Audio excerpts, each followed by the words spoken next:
बुधवार को जरूर सुने गणेश जी की कहानी, मिलेगा सुहाग व भाई की लंबी आयु का आशीर्वाद। भगवान श्री गणेश हर विघ्न बाधा को दूर करते हैं। अपने सुहाग की लंबी आयु और ससुराल हमेशा खुशियों से भरा रहे, ऐसा वरदान देने वाले भगवान श्री गणेश जी को विघ्नहर्ता कहा जाता है। गणपति पूजन में सुहाग की लंबी उम्र का भी आशीर्वाद मिलता है। बुधवार के दिन गणेश पूजन के साथ ये कथा सुनी। भगवान श्री गणेश की पूजा हर पूजा से पहले की जाती है। महिलाएं खासकर अपने पति की लंबी आयु के लिए भगवान श्री गणेश की पूजा जरूर करती हैं। ऐसी मान्यता है कि भगवान श्री गणेश की पूजा करने से पति की आयु लंबी होती है। महिलाएं खासकर अपने पति और भाई की लंबी आयु के लिए भगवान श्री गणेश की पूजा जरूर करती है। ऐसी मान्यता है कि भगवान श्री गणेश की पूजा करने से पति की लंबी आयु होने के साथ साथ ससुराल हमेशा खुशियों से भरा रहता है। वहाँ कोई भी दुख दरिद्रता कभी नहीं आती। तो आइए जाने सुहाग की लंबी आयु देने वाले भगवान श्री गणेश की अद्भुत कहानी। अगर अभी तक आपने हमारे चैनल को सब्सक्राइब नहीं किया है तो पहले चैनल को सब्सक्राइब कर लीजिएगा, बेल आइकन प्रेस करिएगा ताकि हमारे आने वाली वीडियो की नोटिफिकेशन आपको मिलती रहे। एक समय की बात है, एक भाई बहन रहते थे। बहन का नियम था कि वह अपने भाई का चेहरा देखकर ही खाना खाती थी। हर रोज वह सुबह उठती और जल्दी जल्दी सारा काम करके अपने भाई का मुंह देखने के लिए उसके घर जाती थी। एक दिन रास्ते में एक पीपल के नीचे गणेश जी की मूर्ति रखी थी।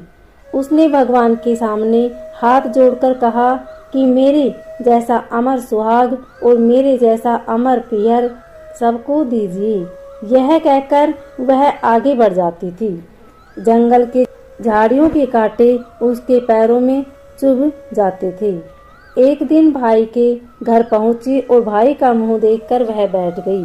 तो भाभी ने पूछा, पैरों में क्या हो गया?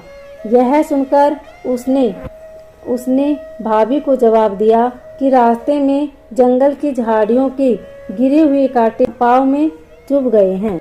जब वह वापस अपने घर आ गई तब भाभी ने अपने पति से कहा कि रास्ते को साफ करवा दो, आपकी बहन के पाँव में बहुत सारे कांटे चुभ गए हैं।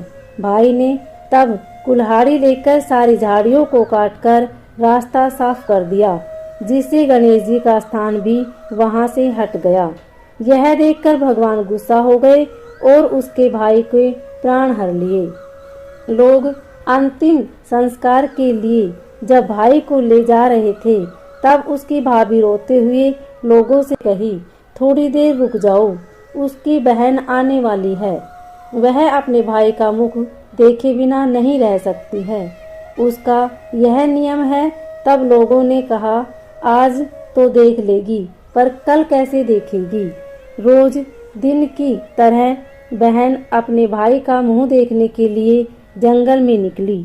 तब जंगल में उसने देखा कि सारा रास्ता साफ किया हुआ है। जब वह आगे बढ़ी तो उसने देखा कि सिद्धि विनायक को भी वहां से हटा दिया गया है। तब उसने जाने से पहले गणेश जी को एक अच्छे स्थान पर रखकर उन्हें स्थान दिया और हाथ जोड़कर बोली, भगवान मेरे जैसा अमर सुहाग और मेरे जैसा अमर पिहर सबको देना। और फिर बोलकर आगे निकल गई। भगवान तब सोचने लगे कि अगर इसकी सुनी नहीं तो हमें कौन मानेगा, हमें कौन पूजेगा।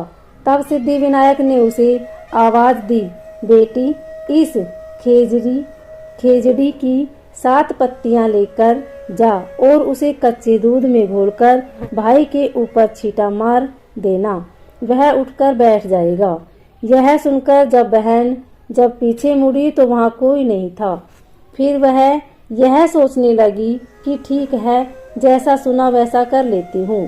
फिर वह 7 खेजड़ी की पत्तियां लेकर अपने भाई के घर पहुंची। उसने देखा वहां कई लोग बैठे हुए हैं। भाभी बैठी रो रही है और भाई की लाश रखी है। तब उसने उस पत्तियों को बताए हुए नियम के तहत भाई के ऊपर इस्तेमाल किया। तब भाई उठकर बैठ गया। भाई बोला बहन से, बोला मुझे बहुत ही गहरी नींद आ गई थी। तब बहन बोली यह नींद किसी दुश्मन को भी ना आई, और उसने सारी बात अपने भाई को बता दी। तो मान्यता के अनुसार ये गणेश जी की चमत्कारी कहानी। जैसा गणेश जी ने उस बहन को अमर पियर और सुहाग का आशीर्वाद दिया, वैसा सबको देना, कहानी कहने वालों को भी, कहानी सुनने वालों को भी। जय श्री गणेशाय नमः।